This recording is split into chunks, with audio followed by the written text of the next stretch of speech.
ছেলেটির নাম রায়হান।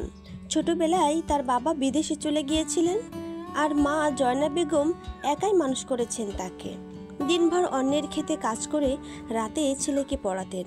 রায়হান জানতো না কতটা কষ্টে দিন কাটে তাদের, কিন্তু মায়ের মুখের ক্লান্তির ছাপ কখনোই দেখেনি।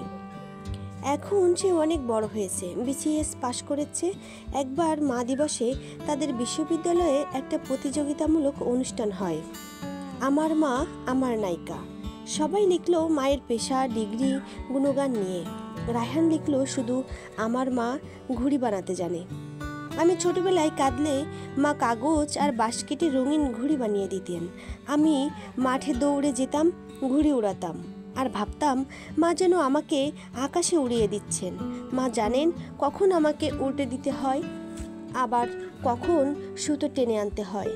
আমার মা আমার আকাশ। সেদিন পুরো ভার্সিটির সব চুপ হয়ে গিয়েছিল রায়হানের লেখা শুনে। শিক্ষক মঞ্চে ডেকে বললেন, আজকে সবচেয়ে বড় পুরস্কার একজন মায়ের জন্য। জয়না বেগম উঠে এলেন মঞ্চে, চোখ ভিজে গিয়েছিল গর্বে। শ্রদ্ধেয় শিক্ষিকা তার মাকে ফুল দিয়ে অভিনন্দন জানান আর বলেন, আপনার হাতের তৈরি ঘড়িটাই আজ আমাদের আকাশে ওড়ে। আপনি একজন সত্যিকারের নায়িকা। তিনি ছেলেকে গর্বের সাথে জড়িয়ে ধরলেন বুকে, বললেন, বাবা তুমি আকাশে উড়লে, কিন্তু সুতো এখনো আমার হাতেই রয়ে গেল। গল্পটি ভালো লাগলে অবশ্যই কমেন্টে জানাবেন।